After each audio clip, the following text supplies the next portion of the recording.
செம்ம கம்பேக் கொடுத்த Prashanth 90s kids happy அண்ணாச்சி. தமிழ், தெலுங்கு, மலையாளம், ஹிந்தி போன்ற பல மொழிகள்ல தொடர்ச்சியா பல படங்கள்ல நடிச்சுட்டு வந்த ஒரு பிரபலமான நடிகர் தான் பிரசாந்த். இவரு 1990ஆம் ஆண்டுகள்ல ஒரு உச்சகட்ட நடிகராகவும் ஒரு பிரபலமான நடிகராகவும் பல திரைப்படங்கள்ல ஹீரோ கேரக்டர்ல நடிச்சு அதிக அளவிலான ரசிகர்களையும் பெண் ரசிகைகளையும் பெற்று வந்த ஒரு நடிகரா திகழ்ந்துட்டு வந்தாரு. முதல்ல 1990ஆம் ஆண்டு வைகாசி பிறந்தாச்சு அப்படிங்கிற திரைப்படம் மூலமா தன்னோட நடிப்பு பணியை தொடங்கினாரு. அதுக்கப்புறமா தொடர்ந்து பல படங்கள்ல நடிச்சுட்டு வந்தவர் 1998ஆம் ஆண்டு ஐஸ்வர்யா ராய் கூட இணைஞ்சு ஜீன்ஸ் அப்படிங்கிற திரைப்படத்துல நடிச்சிருந்தார். இந்த திரைப்படத்துல சூப்பரா ட்வின்ஸ் அப்படின்னு சொல்லக்கூடிய இரட்டை கேரக்டர்ல நடிச்சிருந்தாரு. அதிக அளவுல ரசிகர்களை பெற்று அந்த படம் சூப்பர் ஹிட் திரைப்படமா திரையரங்குகள்ல ஓடுச்சு. அதை தொடர்ந்து கண்ணெதிரே தோன்றினால், காதல் கவிதை, ஜோடி போன்ற பல ஹிட்டான திரைப்படங்களை தொடர்ந்து மேலும் நிறைய படங்கள்லயும் நடிச்சிட்டு வந்தாரு. மேலும் அதை தொடர்ந்து 2018ஆம் ஆண்டுல அந்தாதூன் அப்படிங்கிற திரைப்படத்திலையும் நடிச்சாரு.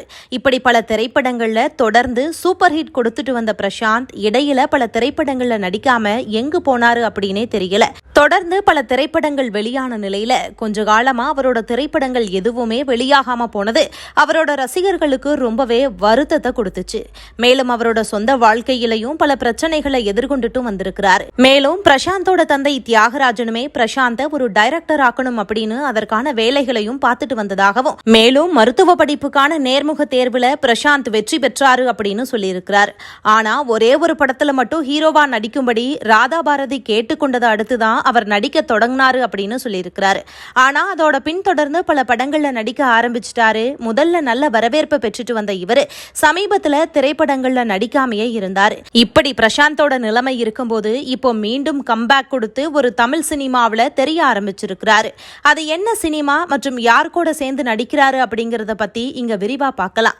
விஜயோட தி கோட் அப்படிங்கிற திரைப்படத்துல தான் பிரசாந்த் நடிச்சு கம்பேக் கொடுத்திருக்கிறாரு. இந்த நிலையில சமீபத்துல விசில் போடு அப்படிங்கிற பாட்டு வெளியாகி பல சர்ச்சைகளை கிளப்பினாலும் கூட அந்த பாட்டுல சூப்பரா விஜய்க்கு இணையா ஆடியிருக்கிற பிரசாந்த பார்த்து பலருமே மகிழ்ச்சி தான் அடைஞ்சிருக்கிறாங்க.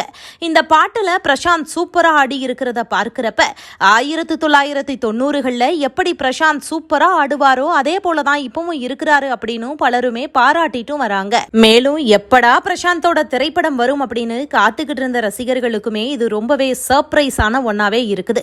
முதல்ல சூப்பரா பல திரைப்படங்கள்ல நடிச்சுட்டு வந்த பிரசாந்த் இடையில எந்த படத்திலையுமே நடிக்காம வெளியவும் வராம இருந்த நிலையில இப்போ முன்னணி நடிகரா விஜய் கூட சேர்ந்து கோட் திரைப்படத்துல நடிக்கிறது, இதோட விசில் போடு அப்படிங்கிற பாட்டுக்கு சூப்பரா இன்ட்ரோ கொடுத்திருக்கிறதையும் பார்க்கிறப்ப சீக்கிரமா இந்த திரைப்படம் வெளியாகி பார்க்கணும் அப்படின்னு ஆர்வத்தையும் ரசிகர்கள் மத்தியில தூண்டிட்டு இருக்குது. இப்போ இது பற்றிய செய்தி தான் இணையதளத்திலையும் ரொம்பவே வைரல் ஆகிட்டு வருது.